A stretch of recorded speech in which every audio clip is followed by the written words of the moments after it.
Poslanska skupina LMŠ sestavlja pozitivne ljudi, ki med seboj zelo dobro sodelujemo in stojimo trdno na tleh. Z dialogom in nesovražnim govorom bomo delali v korist Slovenije še naprej.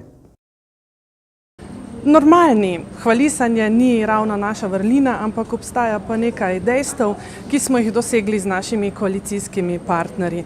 In sicer dosegli smo dogovor z občinami, dosegli smo dogovor s sindikati, dvignili smo minimalno plačo, 10 novih zaposlitev na inšpektoratu za delo in s tem boj proti prekariatu.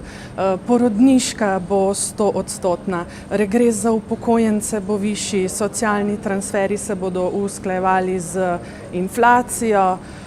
Še bolj pomembno pa je pravzaprav to, kar še bomo naredili. Sposobnost poslušati, slišati in nekaj narediti. Politiki smo v službi ljudi, zato se moramo tudi tako obnašati.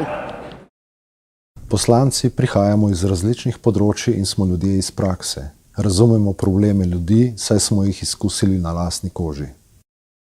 Državo moramo gledati kot celoto, v kateri je vsak del pomemben.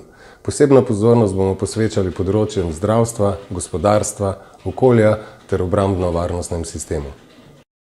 Naloga vseh poslancev je enaka, delati moramo v dobro državljanov.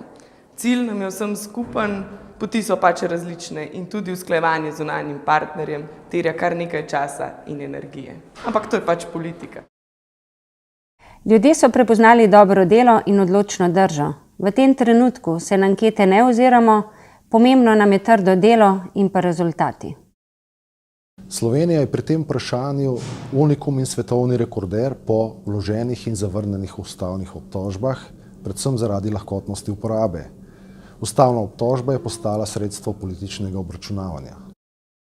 Opozicija je nujen pogoj za delovanje demokracije. Marsikatera od njihovih rešitev se mi zdi dobra. Želim pa si več konstruktivnosti, predvsem pa me moti potvarjanje resnic. Slovenija je lepa in varna država, kjer živijo dobri in delovni ljudje. Po vseh mednarodnih raziskavah sodi Slovenija med najvarnejše države sveta.